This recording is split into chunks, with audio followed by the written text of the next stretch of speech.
Jason, welcome to the show. How you doing, brother? I'm good. I'm really good. Thank you. I gave a little bit of a spoiler there. You'll hear that in the intro that this guy is a TEDx speaker. So go check out that amazing talk. The most recent one was on marriage. I'm not sure if you've done more than that, but these are really cool things to check out, brother. Yeah, I did. I've done 2 and I've emceed a TED, just emceed TEDx Old Hickory this past weekend here in Nashville. That's so awesome. Well, Jason, give us the lowdown real quick. So you've got a pretty amazing story yourself. How did you go from being a normal average dude to being a normal average dude who's done some pretty amazing things in life and where you are today? Well, so I got my start in entrepreneurship quite accidentally. I was an unemployed school teacher in 2010, 2011, and I'd started a company a year prior to not getting my contract renewed as a school teacher due to budget cuts. So they had cut budgets, they were having to cut teachers, and I was left on the chopping block because somebody didn't have tenure. And I'd started a company a year prior with a friend of mine, but never intended to actually do anything with it. It was fun, just kind of a hobby on the side. And then, I had to make a big decision about the next stage of my life. And I made the decision to go full in on entrepreneurship. And, so I ended up building that company to a fairly significant size revenue and got recognized nationally. We were doing really good things. And then I had a really bad year in 2019. A lot of stuff went on that year. Lost money in the business first year I'd ever done that. And I realized at the end of the year, the reason we lost money, the reason that the company was not doing well is because I wasn't paying attention to what was going on. And entrepreneurs everywhere are in the same boat. If we're not the ones doing all the work every day, the business is probably going to take a neutral position at best, and probably most likely is going to start going backwards. And that's what happened to me. So I realized I had to make a change, not only for myself, but can I teach other people how to stop the bleeding of your company when you're not present? Yeah, that's so important. And folks, we've talked about on here, whether you're operating real estate or investing or whatever it is that you do that generates you wealth, you probably are involved in a business in some way. And, a business left to its own devices will break even at best. It's those of you who are able to create that arbitrage and make income and exceed expenses that do pretty well. And then the next magical part, which Jason has kind of, coined, is the hashtag exit without investing. To get to that exit lifestyle, you can sell the thing and hopefully get to that I think you actually have this in your book. It's one in not so many or one in a lot, not so many in a lot that actually get to that exit liquidity event. But yet another path is available. And that's, how do you get yourself out of the business, buy yourself time freedom and achieve that freedom lifestyle. So I'd love to get into, because we could talk for 2 hours on this. I want to maximize the time we have on this topic, Jason.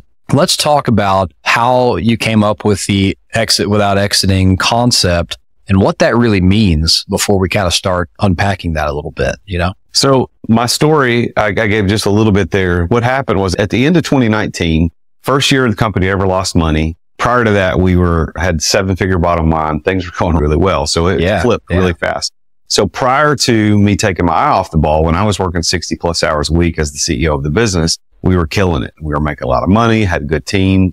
Things were going well. The year 2019, I had a legal issue with a former business partner. I had some family stuff going on, and I had something going on in the personal life with a friend who, anyway, that's a whole another podcast. We could get into that. But all 3 of these events converged in the perfect storm in that one year, which meant for me, I had to take my eye off the ball. So when I took my eye off the ball to pay attention to legal issues and all this other stuff going on, the business I thought would keep going, and it didn't. So when I got to the end of that year and realized I was the problem, I sat down with my business coach and said, okay, man, I want out. Let's sell the business. I don't want to do this anymore. We'll sell the business.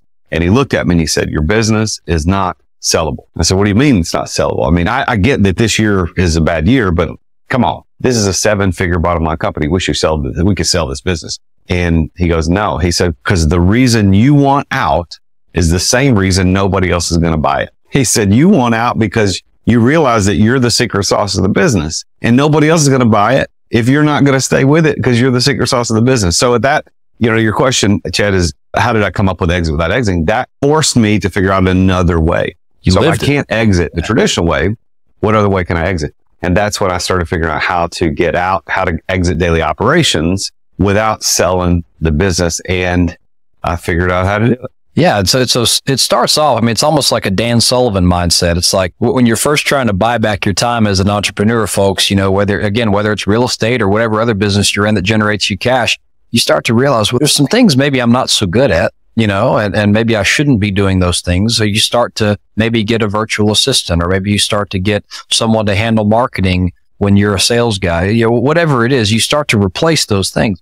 But what you then, and I think this is where you're going, Jason, so tell me if I'm getting this right. You have to get to the point where I was like, even yourself, everything that you are doing in the business, the secret sauce you bring to the table, and that's probably the hardest person to hire and to replace, is how do you replace yourself such that you literally could hand the business to someone else and it would still perform the same way without you? Is that right? Well, the question you have to ask yourself is this: why did you start the business? Did you start the business to have a good job, or did you start the business to have a business that threw off financial rewards so that you could live the lifestyle that you truly desire? And I think if you're honest with yourself, the reason you started the business is the latter, not the former. So if you started your business just to have a better job, knock yourself out, man. Do everything. You're better at it than everybody anyway. You might as well just keep doing it. You're going to have a high paying job and you're going to work every single day until you die. That's what's going to happen. I was on the phone with a chiropractor the other day. She had reached out to me. She wanted to talk to me about how I could help her. She's in her 70s, single practitioner, no employees, barely making it. And she said, I will be adjusting someone until the day I die. And that broke my heart. There's no fixing this. I didn't have an answer I don't know how you fix that. Now, you come to me earlier, 20 years earlier, in her case, 50 years earlier, and let's figure this thing out. We can get you to a place where the business is throwing off tons of cash. You're not having to adjust anybody. You're not having to be there every day, and you don't have a job. What you have is a business, an asset that continues to grow in value. Most people, and I know your listeners are right in line with most people, believe that the only real passive income is through real estate. And that's not true. I invest in real estate. I have an Airbnb, Verbo that I rent out. Like, I get it. I like real estate. As a matter of fact, I live in a rental right now because I sold the big house I had just so I could invest in short-term rentals. I get it. But there's other ways to do passive income, and that's through business ownership. And if you set your business up right, you can have passive income through your business. And it's taxed very similarly to the passive income from real estate. Yeah. And I want to capitalize on what Jason just said there, folks. You know, we always talk about real estate as an obvious choice for passive income, and there's opportunities to invest passively in there and get a return while someone like Quattro goes and does all the work for you. The same thing is true in, I mean, let's just think about an HVAC company. I know groups out there who are buying up mom and pop HVAC companies and they're getting them co-branded and streamlining operations. It's the same thing. You can be a passive investor, get passive income. But if you kind of pull back the curtain a little bit, you know, I'll tell you guys a little secret. Although we own a bunch of real estate across the country, we are a business, right? And, you know, Quattro Capital actually it's successful because of what the partners do in the business. And so, you know, I brought Jason on here because I'm kind of a pupil of this as well. And that, you know, while we've started a thriving business and it's been going for many years and it has, you know, 200 million in assets and all sorts of stuff going on. That's great. But until there's a day where Chad can disappear to Austria, I say that because it's my favorite country, until Chad can disappear to Austria skiing for 4 months and it doesn't matter, Chad has not achieved the exit without exiting concept. And that's where, you know, the business itself that you own can be what's throwing off that cash flow, which, you know, could have been your salary before when you were trading time for money. So let's put all this, let's transcend for a second, Jason. It all starts with mindset, right? And so before you can even start talking tactically about, you know, what is the exit without exiting lifestyle and how do you start to put these types of things in place, what kind of mindset do you have to even be like about the business, about yourself, to even be able to approach this? You know what I'm saying? Yeah. Well, mindset is the key, right? Mindset well, let's back that up a little bit. Everything you experience in your reality can be traced back to the way you think. So if you think certain things, if you think positive all the time, you think on the optimistic side of life and you think things are going to work out, you think life is great, you think money has a specific purpose to achieve great things and make a big impact. If you think that way, you're going to live a life that's in line with that thinking. If you're an Eeyore, everything's falling around you, you get sick all the time, nothing's ever going your way, the government's out to get you, the man's out to get you. If you think that way, your life is going to be in line with the way you think. So your business also is in line with the way you think as an individual. So if you believe that your business is your best opportunity at having a nice job without somebody over you to tell you what to do, then you're going to have a business that's really just a nice job for you. But if you think about your business, you have a mindset that says, this business is my primary way to build wealth and make an impact in this world, then you're going to line yourself up with that way of thinking. So if you think about this, most entrepreneurs have the hero syndrome. And the hero syndrome is they believe and they think that they're the only person qualified to save the day when the crap hits the fan. When something bad happens, it's them that has to put the cape on and fly and save the day. That's what they believe. Now, in the first days, months, maybe even the first year of a business, that is true. But beyond that, entrepreneurs who continue to have hero syndrome and move on and think that they have to be the one to fix all the problems, we never hear about their businesses. We don't know about these businesses. They're never going to be in the news. They're never going to, well, for anything good, they're never going to be in the news. They're never going to be on the front cover of magazine. But you know who is on the front cover of magazines? People like Steve Jobs, people like Elon Musk. And they got over the hero syndrome a long time ago. Early in the process of building their businesses respectively, they understood they can't be the center of that business. They hired people to do it. And maybe they didn't do it as good as they could at first, but eventually they were. That's why we now know of their businesses. They're multi-billion and multi-trillion-dollar companies to this day because they overcame the hero syndrome. The hero syndrome is important, folks. And by the way, I love that you mentioned Eeyore. I literally was sitting on my couch with my little girl watching Eeyore last night for the first time, or Winnie the Pooh, rather, for the first time in like 10 years, because she's now discovered Winnie the Pooh. So it's Windy the Pooh, by the way. But coming back to reality here, I love what you just said about that, Jason, because like, look, folks, there's a really simple number I want every one of you to put in your head, and it's 168. Okay. You have 168 hours in your week. That's it. Like, just do the math, 24 times, 24 times 7. And, what you'll realize is Richard Branson, Steve Jobs, Elon Musk, they have that same 168 hours, yet they run multiple, in some cases, I think the last recorded number, wasn't it Richard Branson has like 500 companies or something like that, the guy is not in every one of them. He's put layers and systems and processes in place where he sees what he needs to see, dials and switches and knobs to be able to kind of control. And he's got delegation below there, but we all have 168 hours in a week. And so that hero syndrome really will resonate with a lot of you who I know are out there busting it, probably 168 and a half, trying to make everything work in your business. So Jason, let's come back into the tactical nature a little bit. And I really want to talk about the book at the end of the episode. So folks, stay to the end of the episode because there is a book Jason's wrote that outlines all this. We cannot cover this concept in a 30-minute podcast. But, tactically, how do you start to approach, not being the hero and turning your, let's just call it sole proprietorship, into an actual business with people who are doing things the way you would do them? So tactically, it starts with delegation. So nothing matters until the mindset's in place first. That's the first thing. But then tactically, when you get into the things you have to do, there's 4 core principles that I teach, and they're really sequential. So one leads to the next, leads to the next. The first is embrace delegation. And so what I found now that I've learned how to become a master delegator, and I'm coaching my clients to do the same, what I found is that nobody understands delegation. Nobody. I didn't, and nobody does. So what happens is I have to work with clients who think they understand delegation, think it's just assigning a task to somebody and then letting them handle it. That isn't a delegation. There's a specific method for delegation that I teach that once you embrace, that is the first step to freedom. The second tactic is called eliminating stress.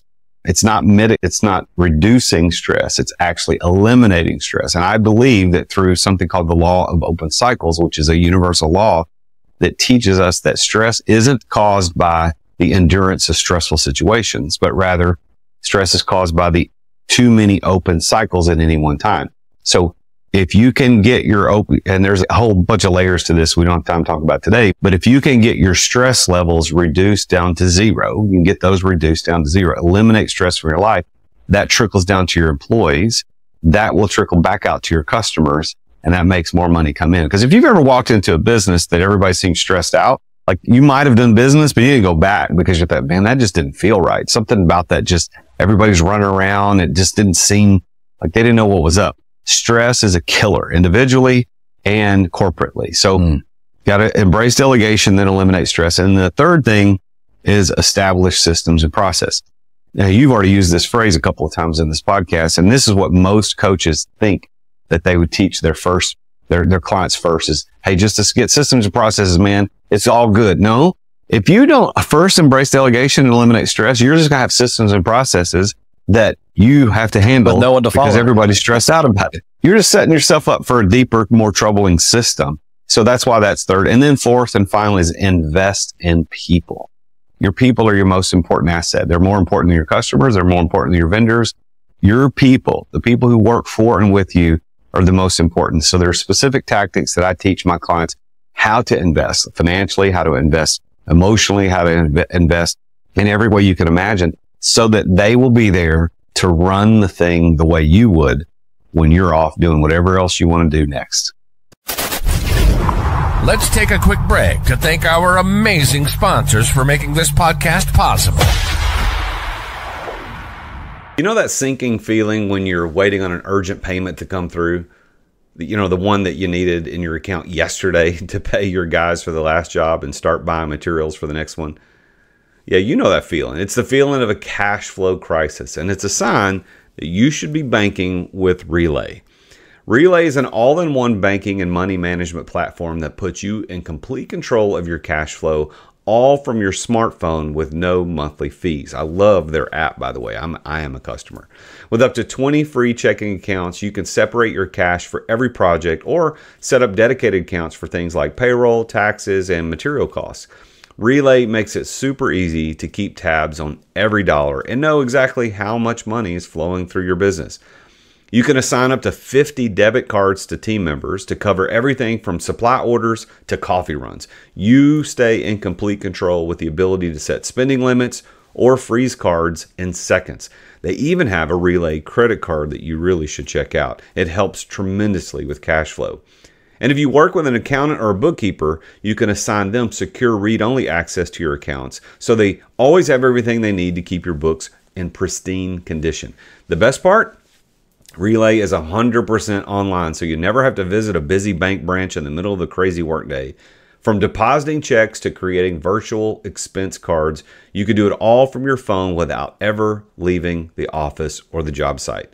Get banking built for small businesses. Sign up in 10 minutes at therealjasonduncan.com/relay. That's therealjasonduncan.com/relay. And by the way, I am a customer. They're not just a partner with me on this podcast. I actually use them as I bank with them. So go check them out. therealjasonduncan.com/relay.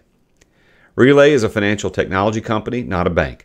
Banking services provided by Thread Bank, member FDIC. Thanks for listening to our sponsors. Now, back to the show. I love those four things, man. And if we start with embrace delegate, let's say a few words about each one of them. And again, folks, we can't cover all this here. Let's try to get you excited about these a little bit. You didn't just say delegate. You said embrace delegation, right? And to me, that sounds like it's a buy-in on your side. I've seen, and I've been delegated too in prior lives, right? Where it's like, I'm delegating this to you, but I really have my hand on the back of your shirt collar, making sure, and I'm kind of almost puppeteering you around, you know? So when you're saying embrace delegation, you know, what does that mean? And what should that mean to the audience? Well, so delegation is not, like I said, assigning a task to somebody. Like anybody can assign a task to somebody. That's not delegation. That's 1/3 of what delegation actually is. Delegation starts with assigning, but the other two parts, the other 2/3 that people don't think about are this. They have to entrust that task to that person, which involves a certain level of trust in the person. And they have to empower the person to do this. So your example of holding, you know, the guy saying, go do it, and then he's holding on to you to make sure you do it right. That's actually called confiscation. That's not delegation, because what ends up happening there is I assign it to you. I didn't delegate it, but I thought I did. I assigned it to you, and then I'm watching over your shoulder. Did you do it right? No, you didn't do it. Do it this way. No, I'll do it this way. And you know what? Just give it to me. I'll do it. Right? That's a lot of entrepreneurs. And that's called confiscation. That ain't delegation. And then the other side of that, the The sin that I commit more often than confiscation is this. It's called abdication, and it rhymes and does on purpose. Abdication is when you formally divest yourself of the responsibility of the outcome. And so abdicators like me, that was my biggest problem, is I would trust people too much. I would assign a task and then never look back and then never go check on them. Did it work? Did it not work? Did they get the tools that they needed? And so really I assigned, but I didn't entrust, and I certainly didn't empower that person to do it. So delegation really requires those three things. And so in the book and in some of the courses that I teach and when I speak on stages, I talk about this training wheels to delegation, that there's these 6 steps. And I take people through, like, if you just practice these for the next 90 days, then you will be a master delegator. Yeah, that's super powerful, folks. And so if I got that right, it was assign, it was empower, and then it was, what was the last one? Assign, entrust, empower. Assign, entrust, empower. So that kind of brings it full circle into, actually setting someone up for success to be delegated to.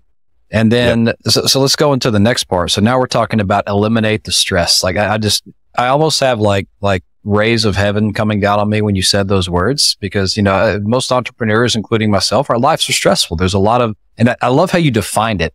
It's too many open loops, right? If I dream of a day where I can handle one thing, close the loop, and then handle the next thing, close the loop, and the next thing. And that just never seems to happen. There's a lot of open loops. So, how do you even start to you said it starts with you, but how do you start to instill that culture?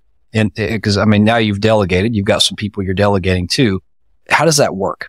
So I think about this, man. If you only had one thing to do today, just one, that's it.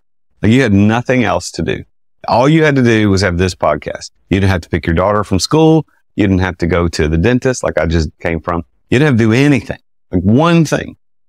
It didn't matter how big that one thing is, you could accomplish it stress-free. Because the reality is, stress is caused by too many things, not the things. Let me say that again. Stress is caused by too many things. Too many. Not the things. So whatever the things are, individually, man, boom, I got it, whatever. I got those. But you put all those together, that's when I feel stressed. So the illustration I give people when I talk about this is, if you can imagine for a minute all the things that you have to do, let's say over the next 30 days, maybe just the next week. 30 days kind of makes it a better picture mental image. But if you wrote all those things down on a single piece of paper, each of them. So you take out a piece of paper, write the one thing, pick my daughter up from school, go to the next page, get my oil change in my car, go to the next, write them all down. Here's the thing. The thicker the book, the more stress you feel. If you put all those pieces of paper into a single, put them into a book format, the thicker your book, the more stressed you are. That's the reality of stress. Now, how do you eliminate it? Well, you eliminate it by understanding how to deal with it. So if you can say, for example, I teach this whole thing called open cycles inventory, which again is more detailed than we could do in a podcast, but this open cycles inventory is going through and playing triage on the things that need to be done now, things that can be done in the next couple of weeks, and the things that are going to take months to accomplish. Maybe other people are going to have to help us. And when I teach people how to do this open cycles inventory, they start feeling the stress drip off of them immediately. And it can happen. And now I'm probably the stress-freest person that I know. Like, people who know me well, like, I'm not stressed. I'm not stressed. And if I become stressed, it is readily apparent that I have too much crap going on at any one time. That's all it is. That's what it comes down to. So stress can be totally eliminated once you understand what causes it, and then you figure out how to manage it. And I'll give you one example. So I was in here, I work from my home 90% of the time. And so I'm sitting, this is my home studio right here. And my wife walks in the office, in my office not too long ago. It was several months ago. And it was one of those days when stress started to become apparent. Like, I had too much happening. And she said to me, she goes, "Hey, we need to do," and whatever, I don't even remember what she said. I looked at her and she understands this. So it wasn't like I was doing coach speak on my wife. We all in this family understand open cycles and what that means. And I said, "Babe, I got too many open cycles. I can't deal with it right now." And she didn't argue. She didn't say that, because she knew, like, if I had one more thing, it's going to be a problem. So she took it and dealt with it on her own. And then a couple of days later, that memory crossed my mind. I said, "Hey, what was that thing?" And she goes, "Oh, it was this." And it had to do something with registration on one of my motorcycles or something. And so I handled it then. So she just knew, okay, don't add another page to the book, man. Let's get this going. If you could teach your employees this, and you also embrace that idea of eliminating stress through understanding open cycles, your life will completely change. Whether you exit your business or not, that little tip right there, that's $1 million tip. That is the best definition of stress I've ever seen or ever heard, rather. And folks, if you're joining us on YouTube right now, I think that what you're seeing behind Jason's silhouette here, this pink essence, is like his stress-freeness, you know? So it's a LED light on the wall. Look at that. It looks cool, whatever it is. Yeah, well, I got to upgrade the studio. So, Jason, let's go to the next step here. So, you know, I think this is probably the more common term that, as you've heard me say it, you know, systems and processes a lot. But let's get your version on that, right?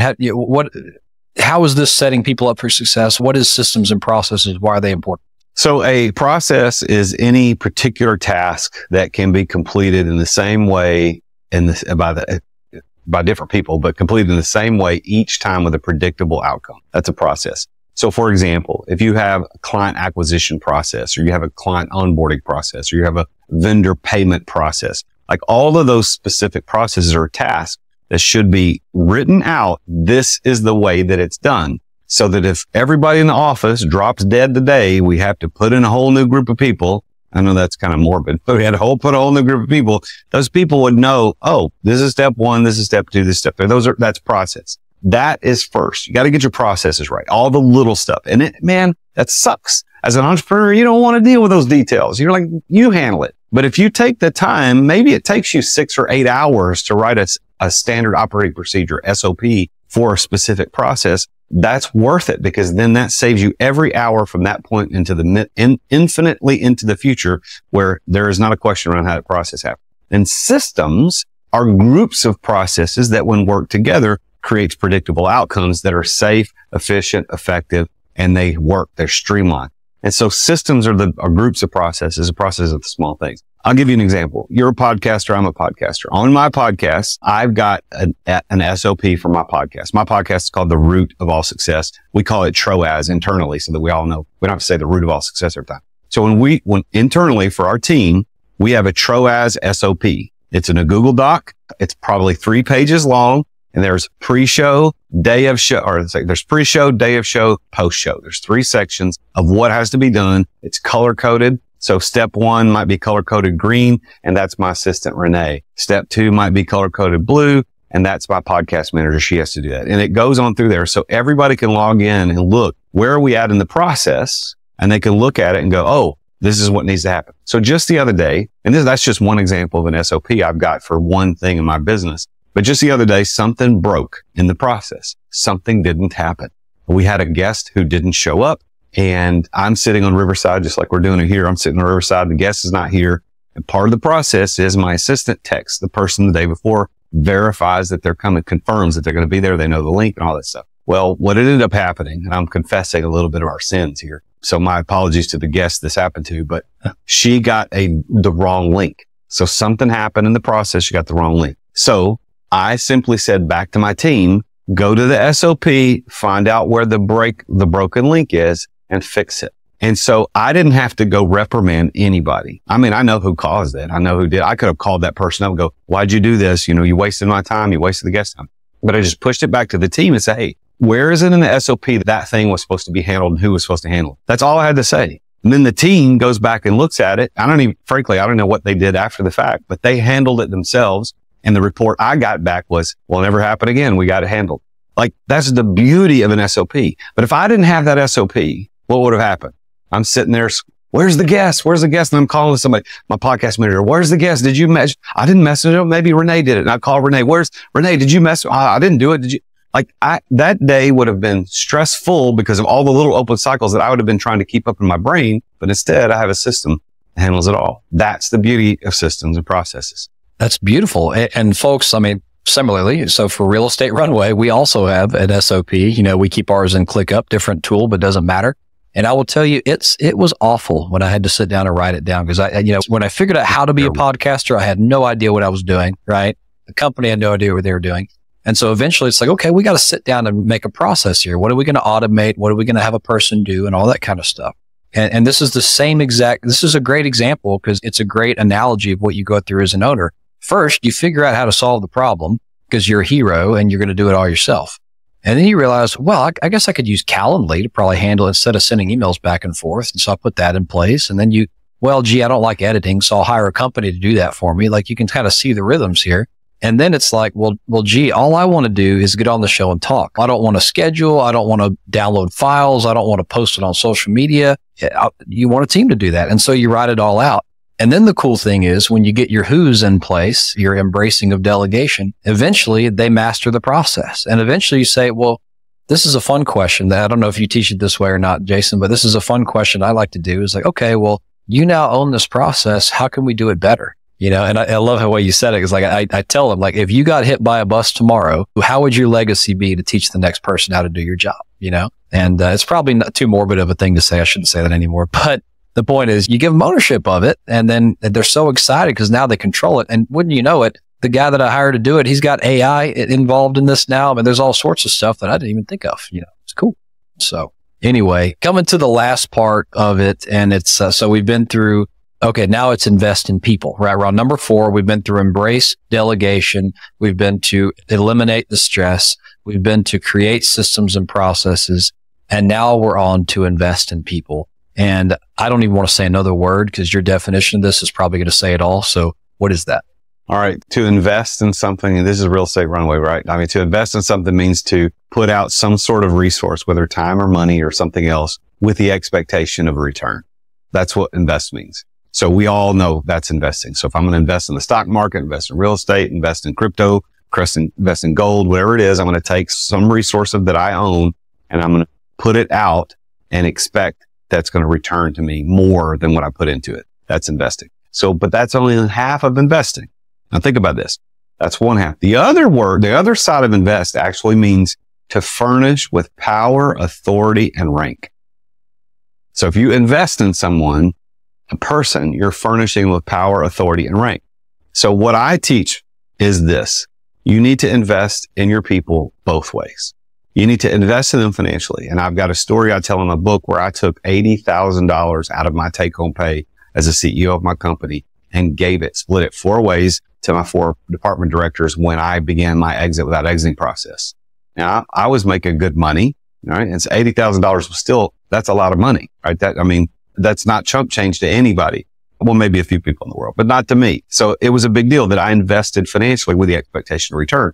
Now that $80,000 that I took out of my take home pay to give to these people has paid me back many times over because of what I've been able to do now that I'm not struggling with daily operation. But the other side is furnished with power, authority, and rank. And so that's giving them the power to make decisions, the authority to make the calls when they need to, and to change their titles or ranks and appropriate. I'm not playing word games with people, but appropriately give them the titles so that they have oversight in ways that are meaningful. Because if I pull out of day-to-day operations as the president and CEO, somebody's got to be responsible for day-to-day stuff. So that's a very oversimplified version of this, but invest is 2-sided. It's one is financial and the other is about what you're doing with that person as an individual. And you bring those 2 things together. That's when you invest in people. And then of course, that rotates right back up to the top of embracing delegation. You teach them how to embrace delegation. You teach, again, them how to eliminate stress, teach them the importance of systems and processes, and teach them to invest in people. And it's just a cycle that continues on forever. And when you do it right, you get a lot of really good financial resources that back you up on it, and you don't have to be there every day. Amen to that. And folks, we have talked on this show so many times about, the perils of trading time for money.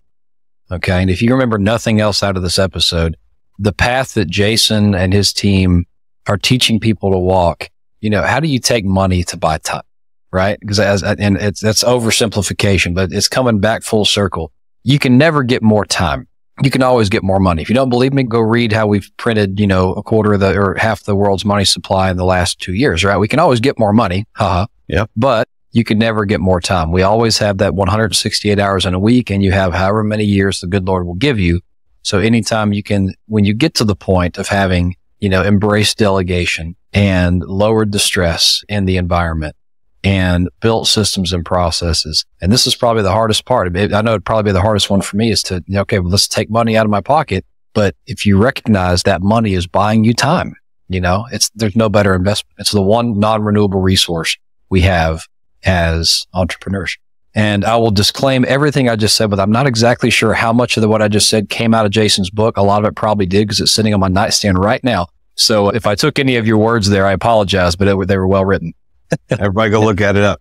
To Exit Without Exit, you can go check out a copy at therealjasonduncan.com/free book. I'm actually just telling your listeners this. Not everybody knows that's a link, but you go to therealjasonduncan.com/free book. You get a free copy. You just pay shipping and handling. I'll send you a free copy of my book, Exit Without Exiting. Jason, you are the man. I appreciate you coming on the show and talking about this. Before I let you go, you got time for 2 Quattro questions?